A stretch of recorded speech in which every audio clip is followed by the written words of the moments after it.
Hey, how's it going, everybody? Welcome back to another episode of Beta Breakdown, and in this episode, we're going to be talking about the new Season 5 5-star heroes. Before we get to this video, if you haven't checked out Gemstone Legends yet, come check it out! There are no joke thousands of players from Empires and Puzzles that have come over already, and for good reason. Simply put, it's a really fun game with some big advantages over Empires and Puzzles. We both know that the players that join these games earliest are some of the most dominant players. And this game is starting to really take off, so the longer you wait, the more you miss out on. Not only can you support the channel by using the download link in the description of this video, or by scanning the QR code on your screen, but doing so will also give you a free $50 starter bonus with an epic hero, gems, and gold coins, all for free, just by using the link or QR code provided. And then when you start, you'll gain access to beginner events exclusively for players who use the link or QR code provided that will give you another strong epic hero, a set of 5-star legendary equipment, and a platinum scroll for another guaranteed epic or legendary hero. Lastly, I have created a bunch of videos in a Gemstone Legends playlist on my YouTube channel to make learning this game as easy and fun as possible. So hit that download link in the description and get started with one of the most fun and deep Match 3 RPGs. There's a great community in Gemstone Legends, it has some huge advantages over Empires and Puzzles, and overall I think you guys are really going to like it. I haven't looked at them yet, so I'm just as excited as you are to see what is the future direction for the game right now.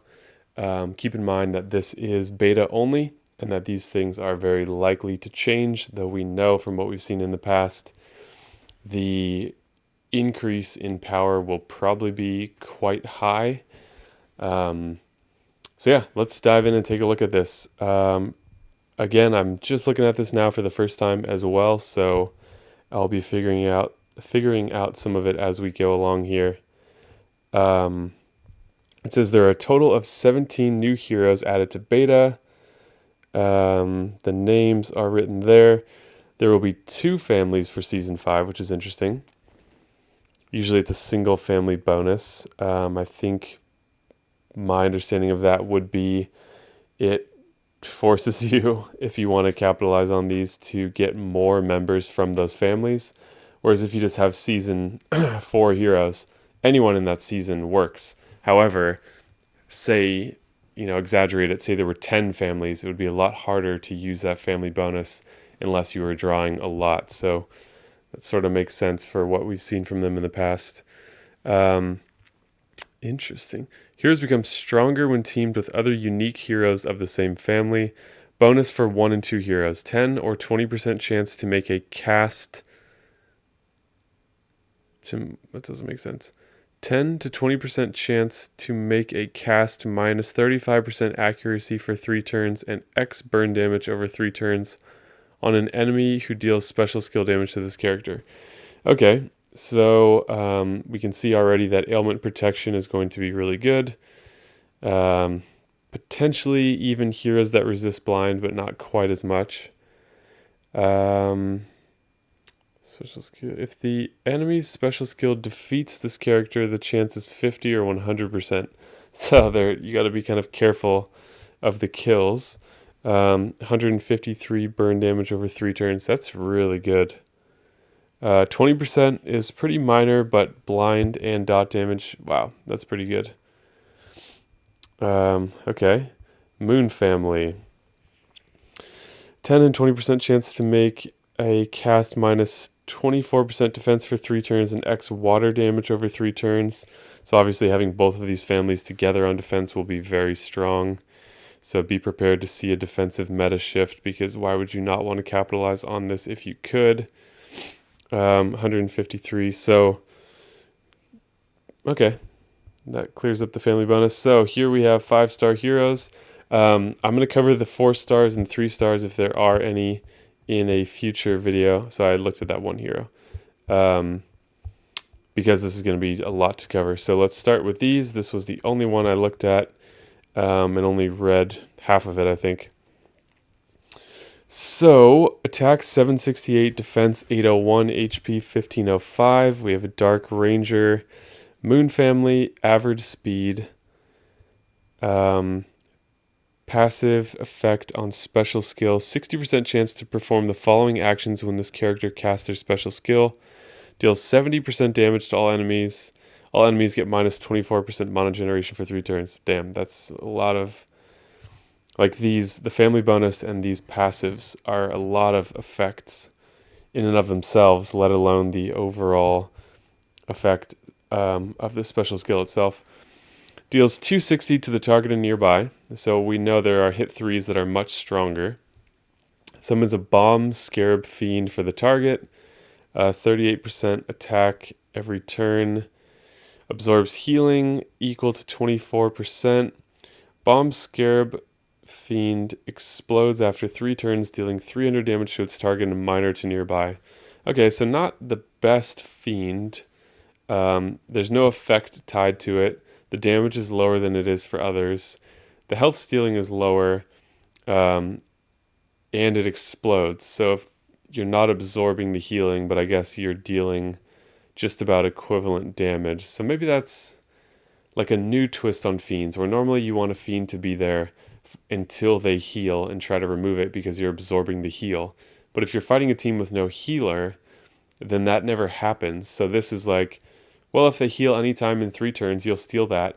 Or if there's no healer and they don't heal, then you're guaranteed to deal some damage at least. So that's kind of an interesting twist on the fiends. As always, let me know what your thoughts are on these heroes as we move through. This is going to be a brand new discussion. And yeah, I want to hear what you guys think. Like I said, haven't looked at this past this one point, and I'm still forming my thoughts here. So make sure you weigh in and create a discussion in the comments here with other people as well. Next, we have Horus. Attack 791, defense 762, HP 1518. So these are very good stats, but not as high as I expected them to be based on the jumps that we've seen between previous seasons. So that's kind of good. A Holy Barbarian, very fast speed from the Sun family. The passive is a 40% chance to deal 70% damage. Okay, so they all have a very similar thing. And keep in mind that this 70% damage, it's like if the person was going to deal 300, it's not the equivalent of dealing 370. The higher the percent gets, the more the damage grows exponentially. So this is not equivalent. This is kind of like a fiend hit. So it's going to be maybe 60 or like 50-ish to 70-ish, depending on the defense of the defending hero that you're attacking. So 40% chance to do 70% damage, and this one was 60% chance. Interesting. To deal 70% damage, and all enemies get minus 34% attack, so that's pretty good. Unrelenting Hunter deals 175 to the target and nearby, reduces max health of the target and nearby by 1 turn each turn for 3 turns. Interesting. These are fairly balanced so far as I can tell. So one thing to think about is the damage is decently low, because that's only to 3. However, if they have full health, which is very likely for a very fast speed hero, then you have to count the max health reduction as damage. Because if their health is full and you reduce their max health, it is taking away damage. If they're at half health and you remove max health, then you are not dealing damage. You're just diminishing the capacity for future healing. So we can maybe think of this as like dot damage that has a secondary benefit. Dot damage that leaves sort of a semi-permanent effect. So that's interesting. Again, a lot of the power is in the family bonus and the passives, and I'm relieved to see that so far the special skills seem to be reasonably balanced. However, this is beta. They may very well make them stronger. Who knows? So don't assume these to be too permanent, because they are not permanent. And the next hero is Konshu, which does not sound very... Horus is obviously a very standard Egyptian character. Maybe all of these are, and I don't know. But that one sounds a bit more Japanese to me. Attack 830, damn. Defense 743. HP 1450. A very fast speed purple barbarian, so kind of the counter to Horus, from the Moon family. 40% chance. So they're probably tuning this 40% because this says 40% chance to do minus 24% mana generation.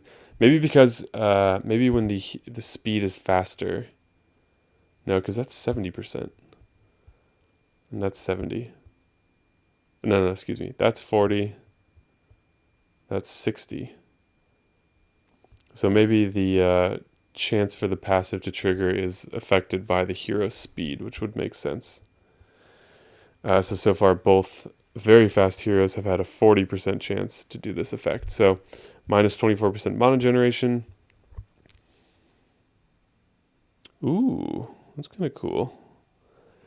390%, 395% damage to the target, so not a very strong hit, but if the attack defeats the target, so I think that's going to be keywording defeat, as opposed to kill, because maybe if you defeat them, but they're a fighter and they revive, you have still defeated them. I don't know, we'll see, but that's new language, so we'll have to see why they chose something so specific and different.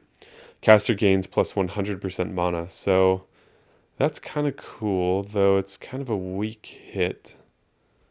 Interesting. Okay. So far, I'm not seeing anything too exciting for myself personally, but again, it's very early.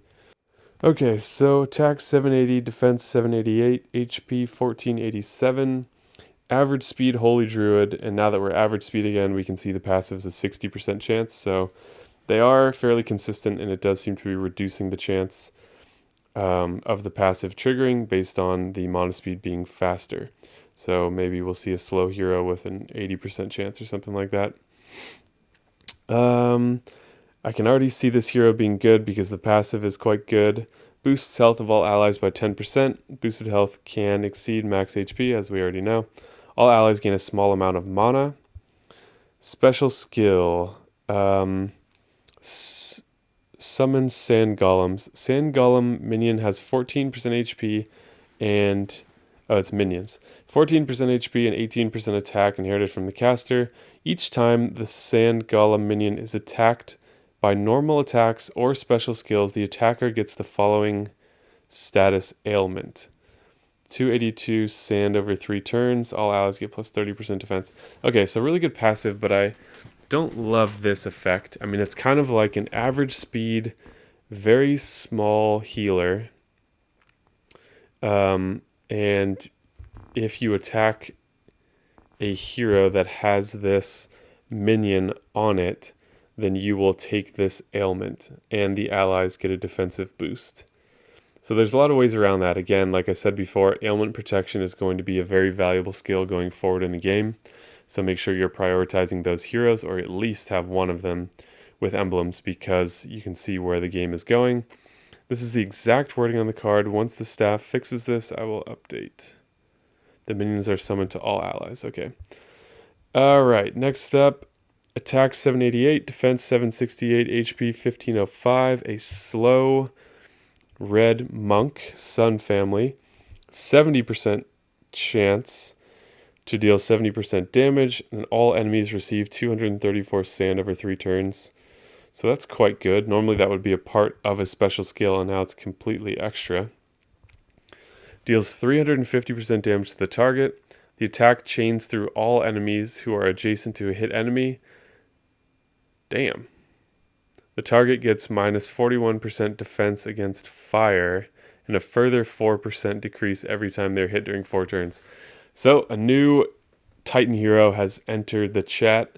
This probably will go to minus 65% defense against fire, which is bigger than the 54, I think it is, that we're used to with heroes like Costume Marjana or Guardian Panther, Costume Leonidas, etc. So slow speed, and it seems like... So the attack chains through, but I don't think this decreased defense chains through. I think that only lands on one target. So for a Titan, doesn't matter. Unless they're adding higher star Titans in the game, I don't really care too much because even in a decently strong alliance of 30, usually you can handle 14 star Titans anyways, and we're at the point where we're having to limit people on their scores, or we're killing them too fast before everyone can get equal loot. So a cool hero, 350 to all, is potentially very strong, especially since it comes with this sand damage, and one hero is going to be totally screwed. But okay, I need to think on these a little bit. Like I said, I haven't read all of these except the first one until right now. So 2 more, and then I'll cover the epic and rare heroes in a separate video, but I am excited for those because those are the most attainable heroes, and sometimes they can make a big impact on certain aspects of the game, so I enjoy that. Sobek, attack 826, defense 716, HP 1516, an average speed blue wizard from the Sun family. Average again, 60% chance to deal 70% to all enemies. All enemies receive 246 sand damage over 3 turns, which is interesting that it's lower than this, or higher than this 234 up here. But we'll probably see this stuff standardized a bit. Jaws of the River deals 290% damage to all enemies. The attack bypasses defensive buffs, which includes counterattacks. So kind of an anti-Ferrant, Elena, Mac, potentially, thinking of all the red counterattack heroes I can think of. So 290 is quite good, especially with a really high attack stat like 826. Yeah, I don't know. I was hoping for some more interesting heroes. They kind of made them interesting with the passive and family bonuses, but the special skills, to me at least at this early stage, aren't that interesting. So let me know if you guys disagree or if you think I'm overlooking something. I do read these comments. All right, last one, El Nadaha. That sounds more Spanish than Egyptian. Attack 821, defense 764, HP 1431. We have a green fast speed wizard from the Moon family. 50%, the first fast speed hero that we've seen so far. 50%, so they kind of change. Very fast 40%, fast 50, average 60, slow 70. Deals 70 to all, dispels the latest dispellable buff. Interesting that it's not a full dispel, it's just the most recent one. That's an unusual limitation that we've not seen before. It's surprising to see it on a brand new hero. Luring Song deals 305% damage to the target and nearby enemies. Target and nearby enemies are immune to new status effect buffs for 3 turns and receive 200 damage for each attempted buff. That's pretty interesting. That's a very strong hero. 305 is quite good for a hit 3 hero.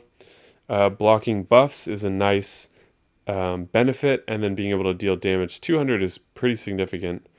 That's probably more than a third of the overall damage this hero would deal. And so if you have a hero that is going to place multiple buffs, then they might die in that turn, which is pretty awesome. And dispels the latest buff. So that one, at least there's good synergy within the hero with themselves. So pretty interesting. Definitely some stuff to think about here. Please share your thoughts in the comments down below. I really want to hear what you guys have to say. And then we'll pick up with the 4-star and 3-star heroes in a different video. As a reminder, we have memberships on the channel now where you can help support me in continuing to do what I do and put all the thought into content and whatnot. And there are also some benefits for you in there with exclusive perks based on your membership tier. So thank you guys for checking that out, and to all the people that have joined so far, I really appreciate that. Please hit that like button and subscribe. 2 things that really help the algorithm in my favor and help the channel continue to grow. So I really appreciate that. Thank you guys so much for watching, and I will see you in the next video.